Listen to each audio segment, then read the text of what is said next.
Mark Zuckerberg की company Meta ने माफी मांगी है। मेटा की भारतीय कंपनी ने यह माफी मांगी है। उन्होंने कहा कि यह जानबूझकर की गई गलती नहीं है।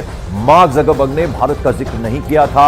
लोकसभा चुनाव के नतीजे पर टिप्पणी के बाद बवाल मच गया था। हालांकि अब इसको लेकर मार्क जकरबर्ग की कंपनी मेटा की तरफ से माफी मांग ली गई है और कहा गया कि ये जानबूझकर की गई कोई गलती नहीं है। रूल्स एंड रेगुलेशंस के खिलाफ बात कर रहे हैं, ऐसा तो नहीं हो सकता। तो इंडिया भी ये समझता है कि अमेरिका भी ये समझता है कि इंडिया के बगैर गुजारा नहीं है। एक सबसे बड़ी ऐसी मार्केट के जो कहा जाता है, जो फाइनेंशियल इंस्टीट्यूशन है, वो भी ये कहते हैं कि भाई एक ही चीज पर तो इकोनॉमी चल रही है साउथ एशिया की। तो ये है, ये एक अनप्रेसिडेंटेड चीज है कि जस्ट 1 वीक और 10 days before Donald Trump is taking oath, मैं जो समझता हूं कि अमेरिकन्स बड़े क्रिटिकल होते जा रहे हैं, इसीलिए वो डिफरेंट किस्म की, वो जैसे कहते हैं ना, टर्म्स भी कॉइन करते जा रहे हैं। एक वो जैसे कहते हैं ना, वो एक बेसिकली आइसोलेट करने चाहते हैं हर उस मुल्क को। हमारा पॉलिटिकल कोई हमारा लीडर जो है वो माल कमाने से, मेट्रो बसेस ट्रेनें कमाने से, कोई माल पानी कमाने से कोई इनको फुर्सत मिले तो कौम को जरा इस तरफ लेके जाएं, कोई यूथ को इस तरफ लेके जाएं, कोई इंडिया के साथ मुकाबला करें, स्पेस में करें, टेक्नोलॉजी में करें, आईटी में करें, कुछ और अच्छे अच्छे काम है उनके साथ करें। तो मेरा ख्याल है तो भाई कोई कंपैरिजन नहीं है।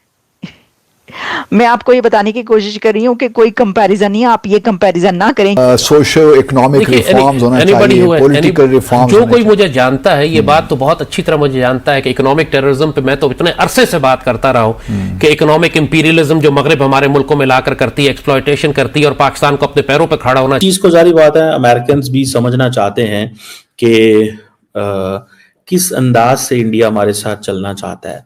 बिकॉज याद रखें, ये जो initiative on critical and emerging technology है ना, that is to change Indian behaviour towards United States and waste.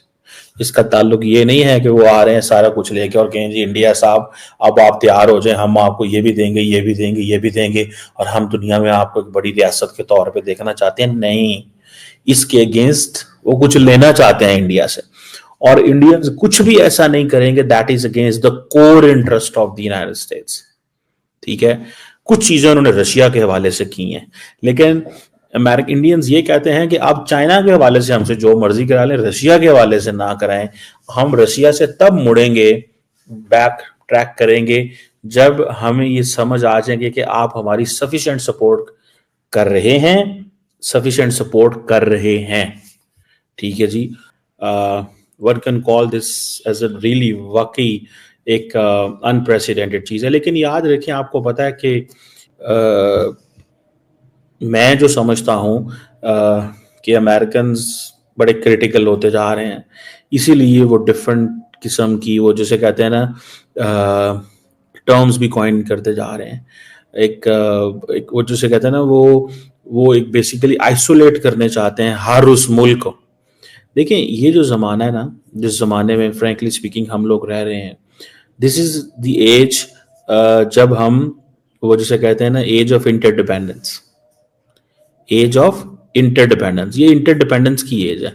और यहाँ आप ये कह लें कि जो ग्रेट पावर्स हैं, they are in the age of interdependence, and everybody is in the competition.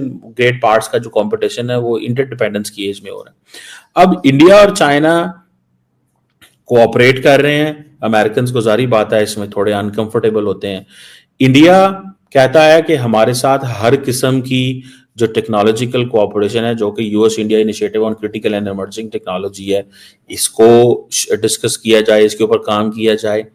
ये भी एक चीज सामने नजर आ रही है अमेरिकन को कि ये इनके साथ किस हद तक हमें जाना है।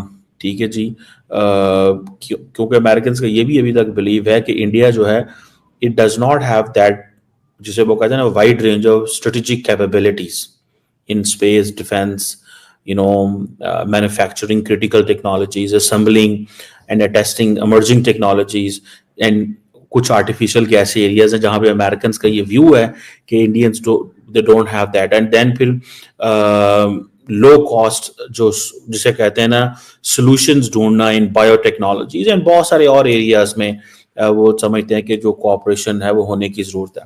सो एंड देन असल में जैसे फॉर एग्जांपल सप्लाई चेन का इशू आता है, तो उसमें इंडियंस कहते हैं जी हम सप्लाई चेन को सिक्योर कर सकते हैं क्योंकि हमारे पास बड़ी नेवी है.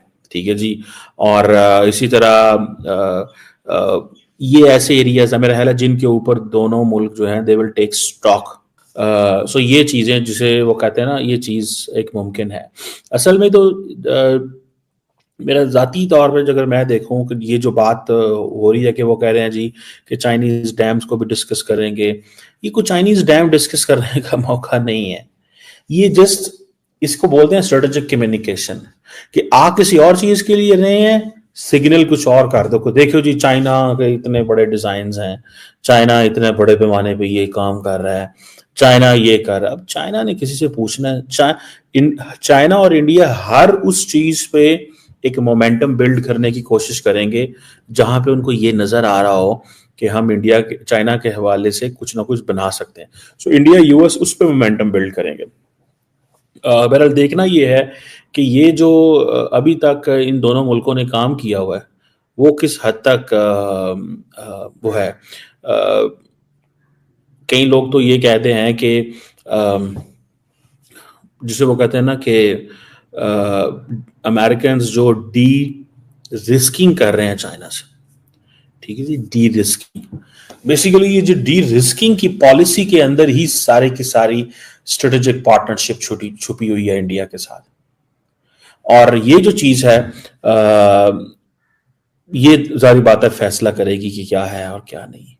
सो ये मुझे थोड़ा सा लगता है कि ये कोई इतना आसान काम नहीं है ये चीजें करना. सो अब क्या Indians will move from diversity, ठीक है जी, टूवर्ड्स डिपेंडेंस. देखिए इस वक्त इंडियंस जो है ना they believe in diversity. They are going to get equipment from Russia, from France, from Israel, from Germany, from Spain, from United States and other places.